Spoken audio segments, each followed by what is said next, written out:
आग बुझती है यहाँ गंगा में भी झेलम में भी कोई बदलाए कहाँ जाए नहाया जाए।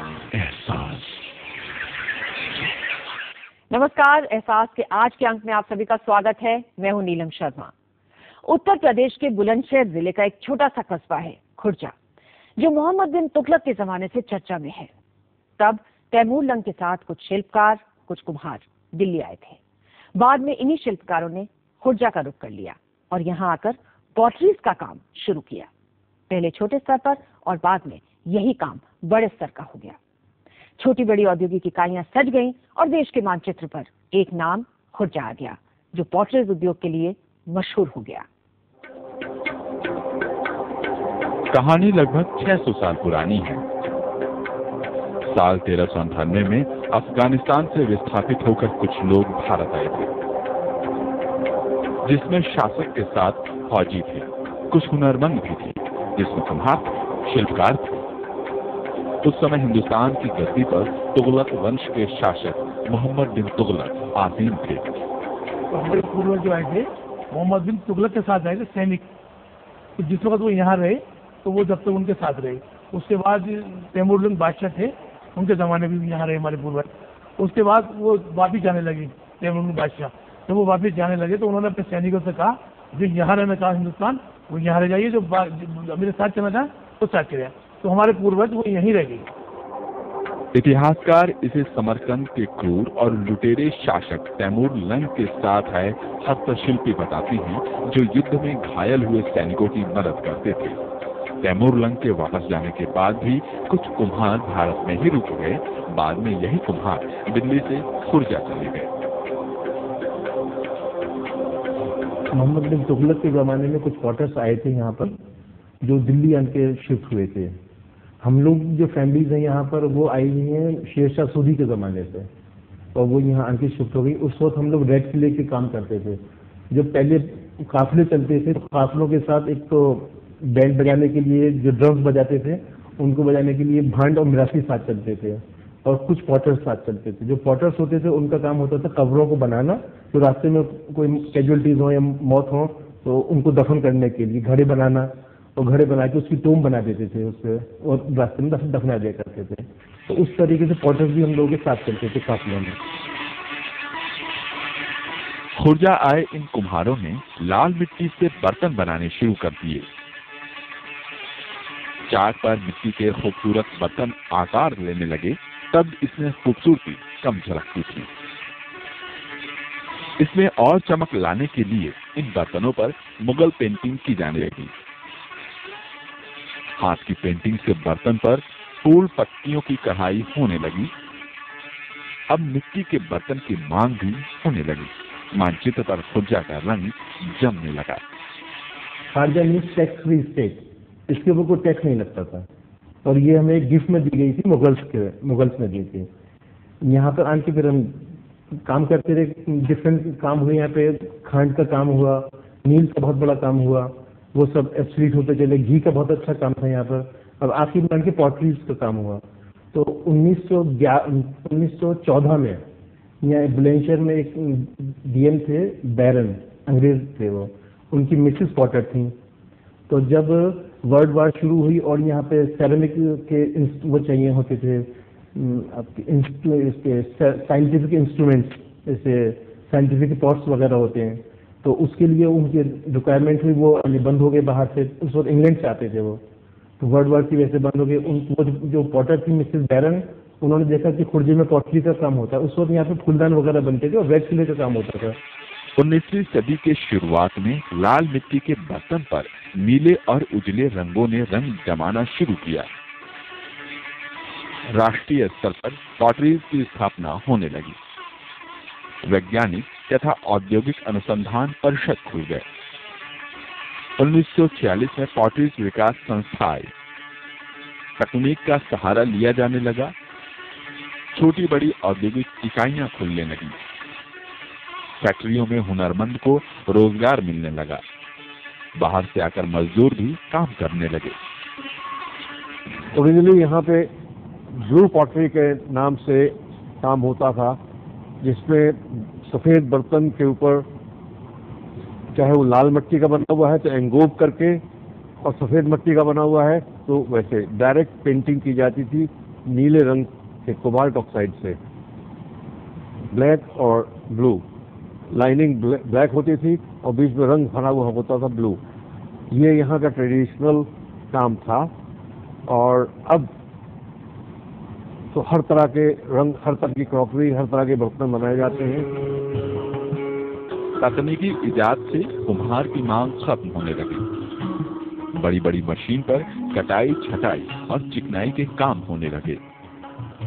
अब हाथ का काम नहीं रहा, तराशे गए बर्तन और उसकी चिकनाई का रंग चढ़ने लगा। और नई नई टेक्नोलॉजी गवर्नमेंट दे रही है, यहाँ सेंटर CGCR है, इसके अंदर टेक्नोलॉजी मिल रही है, लोगों को वो काम भी सिखा रहे हैं। और जो उसमें केमिकल में दिक्कत आती है, परेशानी आती है, वो उसको सॉल्व करते हैं।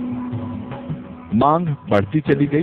फैक्ट्रियों में अलग अलग तरह के पॉटरीज बनने शुरू हो गए। सबसे ज्यादा तो यहाँ प्रोडक्शन होती है क्रॉकरी की, उसके बाद आती है इलेक्ट्रिकल गुड्स की, इसमें प्रेस इलेक्ट्रोपोर्सेंस, इंसुलेटर्स, लो टेंशन के और अब हाई टेंशन के इंसुलेटर्स कई सालों से बहुत काफ़ी मात्रा में बन रहे हैं, जो बिल्कुल अच्छे क्वालिटी के जो ISI के स्टैंडर्ड्स हैं उसको ध्यान में रखते हुए बनाए जाते हैं। ऐसे ही फ्लावर पॉट्स का, डेकोरेटिव आइटम्स का काफी बड़ा काम है यहाँ पे। खुर्जा की आबादी बढ़ने लगी। लगभग 500 छोटी बड़ी इकाइयां स्थापित हो गई। लगभग 10,000 हुनरमंदों को काम मिला। तकरीबन 1.5 लाख की आबादी पॉटरीज पर निर्भर हो गई। खुर्जा में छोटी यानी कॉटेज स्केल, स्मॉल स्केल और कुटीर जो घरों में काम करने वाले हैं, इस सब मिला के 450 के करीब यूनिट्स हैं। और इसमें जो रोजाना के हिसाब से या मंथली बेसिस पे जो वर्कर्स लगे हुए हैं वो कम से कम 10,000 या इससे अधिक होंगे। बाजार के कपाट खुल गए, आयात निर्यात होने लगा। खुर्जा का माल विदेशों तक पहुंचने लगा। SR पॉटरीज और नारंग जैसे संस्थान इंग्लैंड तक अपना माल भेजने लगे। कुछ लोग डायरेक्ट एक्सपोर्ट में भी हैं और बहुत से इनडायरेक्टली एक्सपोर्ट करते हैं, लेकिन अभी वॉल्यूम हम एक्सपोर्ट नहीं कर पा रहे हैं। उसकी मेन वजह यह है कि वो रॉ मटेरियल और रिकवरीज वो हमारे पास उतनी बेहतर नहीं है जो चाइना के पास है। वो 98% तक रिकवरी लेते हैं, हम लोग 65-70% रिकवरी लेते हैं। और उनके पास जो फ्यूल है वो बेस्ट टेक्नोलॉजी है, उनके पास फायरिंग की फ्यूल गैस है, हम पे फ्यूल डीजल है और फायरिंग टेक्निक उतनी अच्छी नहीं है। तो कॉस्ट उनकी कॉस्टिंग आती है फ्यूल कॉस्ट 10% से 8% तक, हमारी कॉस्ट आती है 25 से 30% फायरिंग कॉस्ट। तो ये बहुत बड़ा एक मेजर पॉइंट है। और जो रॉ मटेरियल है, रॉ मटेरियल के हमारे रोज रेट बढ़ते हैं, तो हम रोज इंटरनेशनल मार्केट में तो रेट बढ़ा नहीं सकते, उसकी वजह से हमें पीछे हटना। गुणवत्ता में भी सुधार हुआ। 1250 डिग्री सेल्सियस पर जलती भट्टी में क्वालिटी में और भी 4 चांद लगा दिए।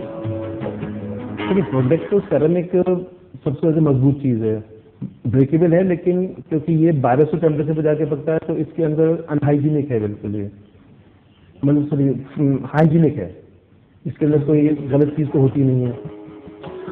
तकनीकी ज्ञान मिला, लेकिन प्रदूषण का खतरा बना ही रहा। लाल चिमनियों से आकाश में धुंध छाए ही रहते हैं। कोयले की जगह डीजल ने लिया तो कुछ प्रदूषण की समस्या हल हुई। 85% पॉटरीज फैक्ट्रियां डीजल से चलती हैं। गैस का इंतजार पिछले 5 साल से है। पहले यहाँ कोयले से चलने वाली भट्टियां हुआ करती थी। पूरा खुर्जा आप दूर से देख सकते थे कि हम खुर्जा पहुंचने वाले हैं, सब काला काला धुएं से आसमान होता था। लेकिन अब तो यहाँ पे तेल से चलने वाली भट्टियां हैं और अगर भगवान ने चाहा और गवर्नमेंट ने चाहा तो शायद गैस भी मिल जाए। मांग मजबूत और कीमत का ताना बाना खुर्जा में लगा ही रहा। कभी उत्पादन का दर, टालता रहा तो कभी चीन से मिलने वाली चुनौती। हम लोगों के मत जो कॉस्ट ऑफ प्रोडक्शन है वो ज्यादा आती है, क्योंकि हमारी जो रिकवरीज हैं, जो हम आउटपुट ले रहे हैं अपने प्लांट से, वो उतना नहीं ले पा रहे हैं जितना चाइना और दीगर कंट्रीज लेती हैं, क्योंकि वो लोग लेते हैं 98% प्रोडक्शन जो पैक होती है, हमारे वहाँ आती है 60, 65, 70 मैक्सिमम, बाकी वो लॉस होता है। तो ये 25-30% का लॉस है, वो सब हमारी कॉस्ट ऑफ प्रोडक्शन के बढ़ जाता है। दिल में टीस बनी ही रही। खुर्जा को एक नाम मिला, लेकिन पर्यटकों को खुर्जा लुभा नहीं पाया। सड़कें तंगहाल हैं, ट्रैफिक की चिलपॉम जारी है। परेशानी बस ये है कि एक तो सफाई नहीं है, सड़कें नहीं है और बिजली की प्रॉब्लम है थोड़ी सी, ये परेशानी है। खुर्जा पॉटरी नगरी कहलाती है। यहाँ बाजार है। खुर्जा के पॉटरीज की कीमत है। अपने और दूर राज्य से आए मजदूरों के लिए रोजगार है। चमकती दमकती फैक्ट्रियां हैं, औद्योगिक संस्थान जो खुर्जा को एक नाम दे रहे हैं। एहसास में वक्त हुआ एक छोटे से ब्रेक का। ब्रेक के बाद हम ऐसे हुनरमंदों की बात करेंगे जो पॉटरीज पर मुगल चित्रकारी करते हैं। आप देखते रहिए एहसास।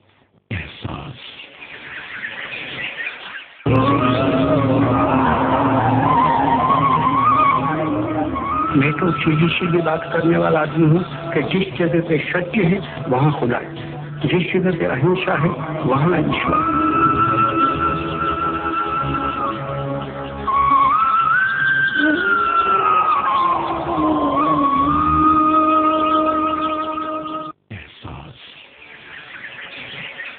खुर्जा में कंचीलाल और अख्तर अली ऐसे चित्रकार हैं जो मिट्टी के बर्तनों पर अपनी पुरानी विरासत मुगल पेंटिंग्स करते हैं। पेंटिंग्स का ऐसा नमूना मानो कला खुद बोलने को तैयार हो। ये कंचीलाल हैं, मिट्टी के बर्तन पर पेंटिंग करते हैं। 1967 से इसी धुन में पक्के हो चले हैं। पढ़ाई डबल पीजी। विश्वास नहीं होता कि डबल पीजी है और चित्रकारी करते हैं। कंचीलाल खुद कहते हैं साल 1975 में प्रोफेसर की तनख्वाह से ज्यादा कमाते थे। प्रोफेसर की नौकरी को नहीं बल्कि पेंटिंग को चुना। वो प्रोफेसर लोग कहते थे हमारे 500 की तनख्वाह, मैं उस टाइम तो 700 रुपये कमाता। वो कहते थे कि आप हमसे बढ़िया कंचीलाल, आप तो 700 रुपये कमाते, और उस टाइम पे 6000 रुपये इनकम टैक्स लगता था, मेरे पे कोई इनकम टैक्स नहीं था। तो फिर हमारे पे इनकम टैक्स की तारीख आ जाती है, तनख्वाह नहीं मिलती, इसीलिए हम बोले हम बढ़िया हैं, हम करते रहे और खूब लोग कमाया हमने, ऐसी बात नहीं। ये अख्तर अली है। हाथों और आंखों की जुगलबंदी है। सदे हाथ 20 साल से मुगल पेंटिंग को जीवंत करने में जुटे हैं। मुगल पेंटिंग में बारीकियां हैं, जैसे फूलों की क्यारियां सजी हैं। पुरखों ने कला की जिस परंपरा का इजाद किया था, वो कलाएं आज भी सूचीबद्ध हैं। 20 साल से मैं इस काम को कर रहा हूँ और इस काम की शुरुआत मैंने यहीं से की, फैयाज भाई के यहाँ से, नारंग पॉटरी से, और यहीं मैं काम सीखा और इस काम को यहीं पर मैं कर रहा हूँ काफी जमाने। कला के कुछ हुनरमंदों ने इसे शौक कहा तो कुछ ने बचपन की स्कूली शिक्षा। समय के साथ बदलाव हुआ। शौक सपनों से अधिक जीने का जरिया बन गया। ऊंची फिरने लगी और रंगों को गहराइयां मिलने लगी। रोजी रोटी का जुगाड़ भी इसी से होने लगा। मुझे बचपन से ही मुगल पेंटिंग का शौक था। स्कूल टाइम से ही मैं पेंटिंग में रुचि रखता था, इसलिए मैंने मुगल पेंटिंग सीखी। मुझे करीब 15 साल हो गए ऐसे काम करते करते। जिंदगी 6000 रुपए में सिमट गई। इसी में खाना पीना, बच्चों की पढ़ाई लिखाई सब कुछ शामिल है। मुश्किल है कि यही हमारा हुनर है। दूसरा कोई काम हम कर नहीं सकते। कूची ने हमें राह दिखाई, जिंदगी में रंग भरा। कूची नहीं, मेरी जिंदगी की उड़ान को मन चाह दीवारी के भीतर कैद भी कर दिया। ये हम सारे दिन के अंदर जो है 20, 25, 30 कर लेते हैं और हमें जो है इसकी कीमत मिलती है करीबन 6,000 रुपये महीना। ये ऐसे हुनरमंद हैं जो इस फन में माहिर हैं। अद्भुत है। खुर्जा पॉटरीज में अपनी जिंदगी का गुजारा करती है। मिट्टी के बर्तन पर कला की ऐसी बानगी देश के बाकी हिस्सों में दिखती नहीं है। शेख एजाज अहमद नारंग इंडस्ट्रीज चला गए हैं। एजाज अहमद के पुरखे ही इस व्यवसाय से जुड़े रहे हैं, जिनका नाम लंदन, लाहौर और भारत के म्यूजियम में भी सजा है। एजाज साहब ने इस काम को आगे बढ़ाया। आज शेख एजाज अहमद की झोली भी पुरस्कारों से लदी हुई है। राज्य स्तर का कोई ऐसा पुरस्कार नहीं है जो एजाज अहमद को ना मिला हो। नजरें हैं राष्ट्रीय पुरस्कार की ओर।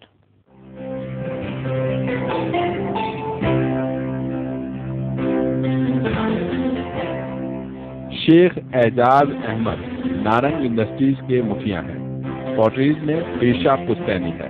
अफगान विस्थापितों में इनका भी परिवार था। यहाँ आकर पॉटरीज का काम शुरू किया। पॉटरीज ने नाम भी दिया और पुरस्कारों से नवाजा भी। पहले ये थोड़ी सी फैक्ट्री थी, उसके बाद लोगों ने हमारे वहाँ काम सीखा, सीखने के बाद इस काम को आगे बढ़ाया। तो ये आज तक काम बढ़ रहा था, घट नहीं रहा। करीब 605 साल पुराना काम हो चुका है, जिसके हमारे पास सर्टिफिकेट भी मौजूद है, जो लंदन से मिले थे और जो मुगल पीरियड के मिले हुए हैं और जो गवर्नमेंट हमारी है यहाँ के मिले हुए हैं। पुरस्कारों की फहरिस्त लंबी है। राज्य सरकार की ओर से पुरस्कार, कानपुर पुरस्कार, मशहूर शिल्पी पुरस्कार जैसी लंबी लिस्ट है। कुछ एजाज अहमद को मिला, कुछ बड़े भाई और परिवार के अन्य सदस्यों को। राष्ट्रीय पुरस्कारों की लिस्ट भी एजाज अहमद के नाम है। स्टेट अवार्ड और तुम्हारे वैसे जो लोकल अवार्ड होते हैं वो मेरे पास सैकड़ों हैं, बहुत मेरे पास अवार्ड है। एजाज अहमद सदाचार और कला दोनों विधा में माहिर हैं। सच्चे शिल्पी हैं। समय समय पर प्रशिक्षण भी चलाते हैं। शिल्पियों को प्रोत्साहन भी देते हैं। सबसे बड़ा को मिला था 88 में, उसके बाद मुझे मिला 2001 में, उसके बाद मुझसे जो बड़े हैं उन्हें मिला 2009 में यूपी गवर्नमेंट। और उसके बाद मेरे पास बहुत अवार्ड है वैसे, अखिल भारतीय के और उद्योग निदेशालय के हैं, कानपुर के हैं, लखनऊ के हैं, तो सर्टिफिकेट है और मेरे पूर्वजों के सर्टिफिकेट मेरे पास मौजूद है। खुर्जा में नारंग इंडस्ट्रीज का अपना नाम है। पूर्व राष्ट्रपति डॉक्टर APJ अब्दुल कलाम जैसी शख्सियत ने यहाँ तशरीफ रखी।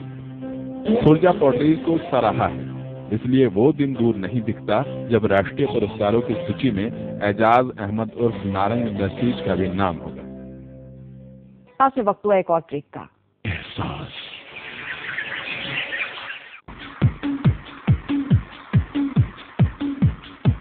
क्रिकेट के मैदान से हॉकी के टर्फ तक, फुटबॉल की किक से गोल्फ के हिट तक, टेनिस के कोर्ट से शतरंज की बिसात पर, किसने मारी बाजी, किसको मिली मात, खेल की दुनिया की हर छोटी बड़ी खबर, किसके सर बंधा ताज और किसकी हुई हार।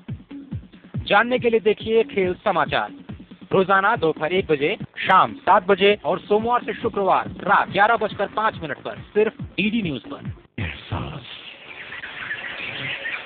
वैज्ञानिक और औद्योगिक अनुसंधान परिषद यानी CGCIR खुर्जा के ऐसा संस्थान का नाम है जिसने पॉटरीज उद्योग को आगे बढ़ाने में अपनी एक अहम भूमिका निभाई है। 1981 में खुर्जा में इसकी स्थापना ने औद्योगिक इकाइयों को नई तकनीक और प्रशिक्षण से ओतप्रोत कर दिया। ये वैज्ञानिक और औद्योगिक अनुसंधान परिषद यानी CGCIR है। CGCIR का मुख्य केंद्र कोलकाता में है। 1981 में एक शाखा को खुर्जा में लाया गया। मकसद था पॉटरीज उद्योग को नई तकनीक से रूबरू कराना। जो काम पहले कोलकाता तक सीमित था अब खुर्जा में होने लगा। जब आजादी के बाद CSIR बना, ministry of science and technology में, तो CGCRI पहली लैब थी जो कलकत्ता में स्थापित हुई। और अब ये इस साल इसका 60th डायमंड जुबली सेलिब्रेशन चल रहा है। और CGCRI जो कलकत्ता में बेसिक रिसर्च होती थी उसको इंडस्ट्री तक कैसे पहुंचाना, उसी उद्देश्य से उसके अहमदाबाद और खुर्जा में 2 एक्सटेंशन सेंटर्स बनाए गए। CGCRI के आने से पहले अशिक्षित मजदूर ही काम में लगाए जाते थे। न सुचारू प्रशिक्षण था, न कोई तकनीकी ज्ञान। CGCRI ने सब कुछ बदल दिया। परिणाम सामने है। 120 घंटे तक भट्टियों में तैयार होने वाला माल अब 30 घंटे में तैयार मिलता है। जो भी पॉटरी आज आप खुर्जा में देख रहे हैं, जब ये पकाई जाती थी तो ये कोयले की भट्टियों में पकाई जाती थी। और जब कोयले की भट्टी से निकलती थी तो निकलने में और अंदर रखने में तो उस टाइम जो है 120 घंटे का अंतर होता था। 120 घंटे में माल निकल के बाहर आता था। हम लोग ने इनको ट्रेनिंग दी तो ऑयल फायर्ड फर्नेसिस पे। तो जब वो ऑयल फायर्ड फर्नेसिस पे फायरिंग होने लगी, टेक्नोलॉजी डेवलप हुई, तो ट्रेनिंग से वो 30 घंटे में माल बाहर आने लगा। 30 घंटे को घटाकर 4 घंटे करने की तैयारी है। डीजल की जगह गैस पाइपलाइन, प्रदूषण के खतरे से निपटना है। ई कचरे का निष्पादन की चुनौती है। जिस तरह से ये आवर्स कम हुए, उस तरह से पॉल्यूशन कम हुआ और एनर्जी की एफिशिएंसी बढ़ी, लोगों की यहाँ प्रोडक्टिविटी बढ़ी। अब हमने अपने लगाई है रोलर किल के लिए हमारी टेक्नोलॉजी रेडी है। अब माल 4 घंटे में बाहर आता है। CGCRI के पास अपना रासायनिक लैब भी है। लैब में मिट्टी की गुणवत्ता और उसमें पाए जाने वाले रासायनिक तत्वों की जांच होती है। 24 घंटे तक परख नली में टेस्टिंग के बाद ही सही जानकारी औद्योगिक इकाइयों तक पहुंचाई जाती है। पॉटरीज के अच्छा क्वालिटी के लिए जो रॉ मटेरियल यूज होता है उसका क्वालिटी भी एश्योर्ड होना चाहिए। तो हमारे जो रॉ मटेरियल है ये एक्चुअली क्या है, मिट्टी से मिलता है पत्थर के नीचे, और इसका क्वालिटी टाइम टू टाइम और प्लेस टू प्लेस डिफर करता है। CGCRI औद्योगिक इकाइयों और सरकार से फंड लेती है। फंड का इस्तेमाल नई टेक्नोलॉजी के लिए होता है। मजदूरों को कुशल प्रशिक्षण और सैंपल भी तैयार करती है। इनको टेक्नोलॉजी अपग्रेड करने के लिए, इनको टेस्टिंग के लिए, इनकी लेबोरेटरी इस्टेब्लिश करने के लिए, ये सब की ट्रेनिंग हम इनको देते रहते हैं। तो इससे यहाँ पे जो है क्वालिटी बढ़ रही है, प्रोडक्टिविटी बढ़ रही है और लोगों को जो है बाहर की टेक्नोलॉजी का एक्सपोजर हो रहा है। खुर्जा में CGCRI पॉटरीज उद्योग में उत्पादन बढ़ा, ऊर्जा के नए स्रोत की तलाश हुई, गुणवत्ता भी निखर कर सामने आई। पॉटरीज उद्योग ने भी इसका खुलकर स्वागत किया। खुर्जा में बाजार सजे हुए हैं, पॉटरीज की दुकानें सजी धजी हैं, लेकिन एक दर्द सड़क की माली हालत और व्यापारियों का सीधे यहाँ नहीं पहुंचने का है। अगर ऐसा हो जाए तो खुर्जा की दुकानें हमेशा ग्राहकों से सजी ही रहें। ये खुर्जा है, दुकानें सजी हैं। दुकानों में खुर्जा पॉटरीज के आइटम की भरमार है, कलर और डिजाइन से भरपूर। अपनी दुकान अपना काम। नहीं, ये अपनी मैन्युफैक्चरिंग है सर। हम 8 भाई हैं, 8 भाई मैन्युफैक्चरिंग करते हैं। खुर्जा में पॉटरीज का बहुत बड़ा बाजार है, कीमत भी उचित है। दर्द सिर्फ अच्छी सड़क नहीं होने का है, नहीं तो बाजार के कपाट और भी खुलते, व्यापारी और खरीदार खुर्जा की ओर रुख करते। कस्टमर के ऊपर बात होती है, क्योंकि यहाँ पर रोड खराब चल रहा है ना, उसकी वजह से नहीं, रोड की वजह से थोड़ा सा पब्लिक नहीं आती है, नहीं तो वैसे तो अच्छा रहता है, रिस्पॉन्स अच्छा मिलता है यहाँ पर। ये सच है, जो एक बार भी खुर्जा आता है पॉटरीज दुकान पर जाना नहीं भूलता, ललचाई नजरों से पॉटरीज को निहारता है। ये मैं शादी में आया था, इसलिए यहाँ की तारीफ सुनी थी, इसलिए मैं इसको देखने आया हूँ। यहाँ पर सब प्लेट वगैरह, डिनर सेट और जो भी अच्छा लगेगा वो मैं देखता हूँ लूँगा। जरूरत है कि खुर्जा को तंग सड़क और गुम बिजली से छुटकारा मिले, बड़े बड़े गोडाउन खुले, व्यापारी सीधे खुर्जा तक पहुँचे, आयात निर्यात की बेहतर सुविधा हो। तो एहसास के आज के अंक में बस इतना ही। उम्मीद है कि खुर्जा की व्यवस्थाएं और बेहतर होंगी। ये अंक आपको कैसा लगा हमें जरूर लिखिएगा। हमारा पता है एहसास, कमरा नंबर 226, टावर बी, दूरदर्शन भवन, कोपरनिकस मार्ग, मंडी हाउस, नई दिल्ली 110001। आप चाहें तो हमें फोन भी कर सकते हैं। हमारा फोन नंबर है 011-2338-6947। आप चाहें तो हमें ईमेल भी लिख सकते हैं। हमारा ईमेल आईडी है ehsaas@dd.nic.in। तो फिर मिलेंगे एक नई उम्मीद के साथ। हमारी पूरी टीम को इजाजत दीजिए। नमस्कार।